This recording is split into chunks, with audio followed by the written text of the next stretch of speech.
a the see me Macau can take it Your lane challenge Go to be a day naga a plane so tell Time for ma a take a pace This is what I believe God has done for me. God has planned for my life. And the plan are good, not for evil. Yes. But when I was living in the Middle East, and I have no reason to believe God have good plan for me. Always the plan Satan have, I felt like the plan God have for me, because God of Islam is not God of love. There is way to say that God love the Muslim as long they are believers. But if they don't walk with him, he doesn't like them or he doesn't love them. And God doesn't have a plan for us. I mean, I always wonder when I was a little boy, where is God plan for me? Why am I here? Why am I living this life? If there is a purpose for me to live. Because as you know, and my brother know, Middle East is in a turmoil. Since I was, I was a little boy, and I saw things happen in my life, it will scare anybody, especially a child. And everything was caused by God, good or evil. So I don't have really any choice in this matter of life. The way I understood God at that time, God is just watching for you if you do something wrong. If you do something right, doesn't matter. And there was no assurance of salvation when I was growing up. God doesn't assure a person of going to heaven even if he pray and fast, tithe, went to Mecca 1 or twice or 3 times in their life and believe in one God. Still God have no assurance for them. My dad was a devout Muslim. He pray and fast, and I did all those things with him to make sure I'm doing good with God. He will accept me. But more I understand about God of Islam, and I am saying this morning, I love the Muslims so much. I will give my life to them in any minute. But there is something happened to me I want to share with them, that I was not comfortable. I don't have any assurance of God. And everything is happening around me. I blamed it on God because God caused the good and evil, like I mentioned. So I start to really search in my heart. There is something going on somewhere, but what it is? What is it? I be honest with you, I tried to hide from God a few times because I don't want him to see me. I don't want him to see my mistake. He put 2 angels around me, one on the right side and one on the left side. Right angel will write good things about my life, like a spy. And the left angel will write, the right angel will write good things, left angel will write, bad stuff about your life and what you did. And I just was really feel hostage by those angels. Why would God put angels to watch for me or watch what I'm doing? So those things always came to my mind, and I was very sensitive about my people and what they went through, and all the things it has been done in Middle East since 1950s, when I grown up.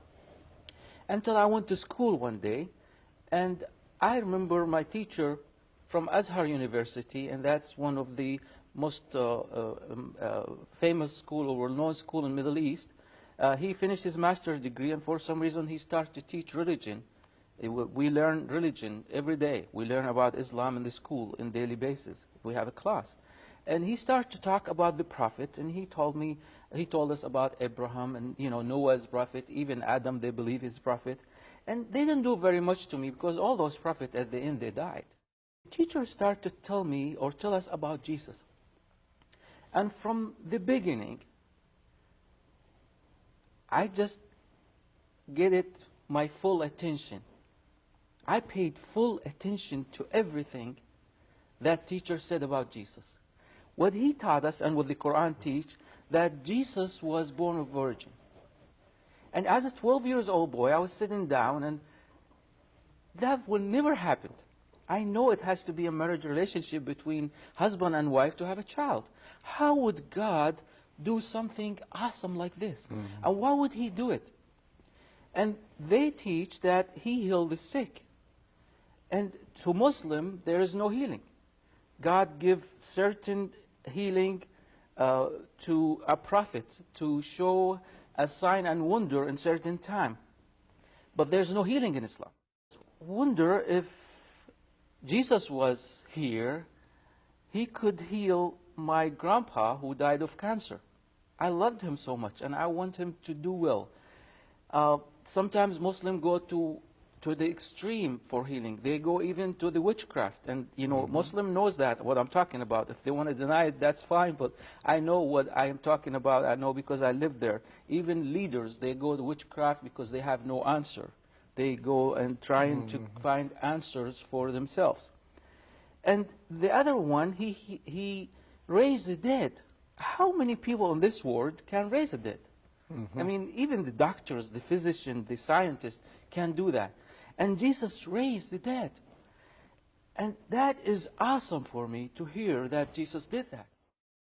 I started to ask myself the question while the teacher was talking, where is Jesus today?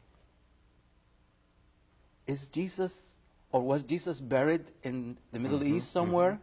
Was he buried in the area close to us? So I couldn't contain myself. So what I did, I raised my hand and asked the question, what happened to Jesus? Where is Jesus? Did he die? Where was he buried? And to my surprise, the Muslim Sunni teacher told us that Jesus is coming back. He is alive today, and he's going to come back and save the Muslim people. I said to myself, wow, Jesus is alive? That's the answer I want. Yes. But I know Jesus has something to do with Christianity. So in my religion and the belief, I believe that there are punishment go with change in belief. So I was scared as 12 years old boy. I was afraid. I couldn't do it. I would lose my family. I love my parents. I love my dad and mom. I love my family. I love my community. I don't want them to shun me away or die. I was afraid of being dead. So I waited till I finished my high school years, and I asked my dad for permission. That's important in my culture, to go and start to travel. I went to Europe many times, hoping somebody will tell me about Jesus. I came to the United States, and it happened I went to an area and started to drive around looking for churches. I sat in parking lot for hours in churches, hoping somebody would come after me and say, what can I do for you? America. So I sat in parking lot, and one day I happened to drive my car on Sunday morning, and the service was out, and I'm not going to mention denomination or anything, but the pastor was standing in the door. I got the guts to go and talk to him and see what he's going to tell me about Jesus. Sadly, he gave me his business card and said, make an appointment. And that's another lesson for us. I don't want to make an appointment to know Jesus. My, yeah. There is no reason for that. Yeah. I find out this man, God bless him, he does not know much about Jesus. Otherwise, or he's not in love with Jesus, and he doesn't want to tell his story. I'm not judging here, but I just felt so upset inside me. And I threw the card away and I went home. And for some reason, God did awesome things for me the following Friday. It's like he said to me, get up and go, and I'm going to show you who Jesus is today. So with heart full of peace, I drove my car to a white stucco building. I didn't even know it was a church. I didn't hesitate to even walk inside that building. And the pastor met me halfway. So he was very gracious, nice, answered my question about Jesus, because I asked him who's Jesus. And he said a lot of things. He is very knowledgeable about Jesus and the Bible. But he said something to me, it really stuck in my head. He said to me that Jesus died on the cross and shed his blood to forgive my sin. I don't know what sin about at that time, but I know if you make mistake against God, this is sin. So, Pastor, what I felt like, those two angels are gone. I was free before I was talking to him more about Jesus. And I have no idea what I'm going to do. Am I going to wash my hands and feet? What do he want me to do to get to a place where he's going to say a few scriptures over me? I have no idea what he's going to do or how I'm going to accept Jesus. I'm glad he knew that. So he asked me if I want to accept Jesus as my Lord and Savior. And I prayed the sinner prayer. And I was changed. I have love, peace, joy I never have in my life. Oh, yes. Sir. I was so changed. And I was glad to know that Jesus, because Jesus was the answer, and he Amen. was the hope. And Amen. I love Jesus from all my heart, and I live for him.